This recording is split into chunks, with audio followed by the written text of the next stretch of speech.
Aujourd'hui, Mondial de la bière, on est chez lui, en fait, chez Jean-François Legentil de Eco Session En Ale. direct des vacances! Oui! Salut Jean-François! Salut!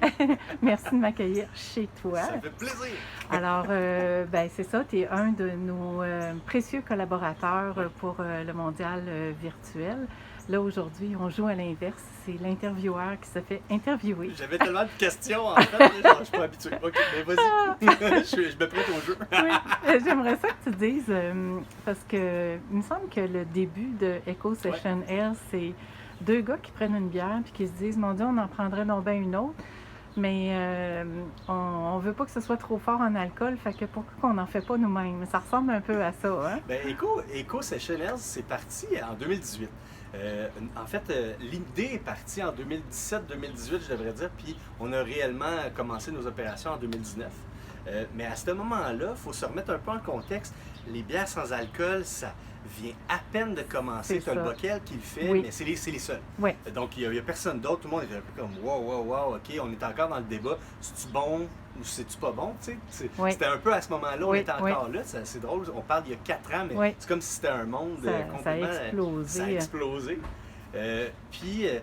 Moi puis un de mes chums, on avait déjà un projet. On voulait partir une brasserie, mais on se disait, il y en a tellement.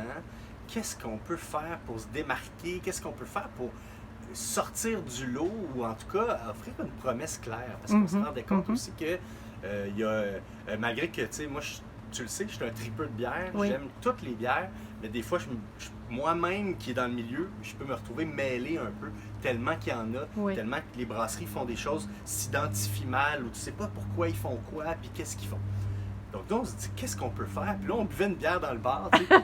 Les deux, on était en auto, tu sais, parce qu'on se rencontre au centre. Lui, il habite à Saint-Basile, moi, j'habite à Montréal. On se rencontrait au milieu, tu sais. Puis, on prenait une bière, mais on se disait, crème, je peux pas en prendre 2, tu sais, je peux pas en prendre 3, là. Je prends l'auto, là, puis sur le menu, à ce moment-là, c'était des bières 6-7%, 8%, la double, la triple. Il n'y avait aucune bière en bas de 5%. Donc, on en a pris une. Après ça, on a demandé de l'eau, puis on a continué à parler de notre projet, puis en se disant, mais Caroline, que ça nous prendrait plus de bière en bas de 5% pour qu'on puisse en prendre 2 au lieu d'en prendre une, tu sais, parce que l'idée, c'était... Puis plus on vieillit un peu, on se dirait, tu veux boire, mais tu veux pas nécessairement être sous, tu sais, c'est pas ça. Moi, je cherche pas l'effet, mais je cherche la compagnie, je cherche les saveurs, je veux être avec les gens, tu sais. Donc, c'est une expérience comme ça. Ouais, c'est ça. C'est parti, ça vient de l'expérience, tu sais, d'être ensemble, tu sais. Puis on dirait qu'on change, tu sais, ça évolue, parce que peut-être que dans 20 ans, je t'aurais dit complètement quelque chose de différent par rapport à ça. Fait que c'est venu là, l'idée a germé, on a fait, OK, pourquoi pas faire des bières à faible taux d'alcool? Il n'y avait rien, il n'y avait pas d'offre claire sur le marché. Il y avait 2-3 bières déjà qui existaient, dont la Nano de Hochelag. C'était probablement la seule, 2,5% si je ne m'abuse. Oui, c'est ça. Donc c'était tout. On se disait, ça y est, on a trouvé quelque chose.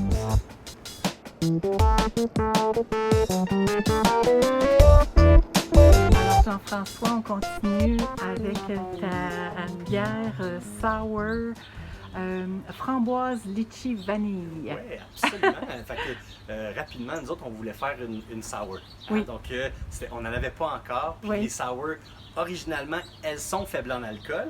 Donc, 3,5%. On a mis une quantité... C'était un naturel. Oui, exactement. C'était un naturel. Puis c'est drôle qu'on ne l'avait pas encore. Belle couleur. Donc, belle couleur. Wow. Une quantité ridicule de framboises. Il y en a vraiment beaucoup. Et puis ensuite de ça, on a mis un peu de... Tiens, on va enlever une petite bulle. On a mis un petit peu de litchi, puis un petit peu de vanille, juste pour venir en support. Moi, je trouve que le litchi et la vanille, trop fort, c'est pas ce qu'on avait en tête, ça fait un peu trop bonbon. Là, on est vraiment comme dans la framboise, avec une belle finale enrobante de litchi puis de vanille, à 3,5% d'alcool. Il y a, comme je dis, il y a beaucoup de fruits là-dedans, donc c'est pour ça qu'elle est dense puis qu'elle est opaque. Puis, ça se boit absolument tout seul l'été. Santé, Jean-François. Merci. Santé.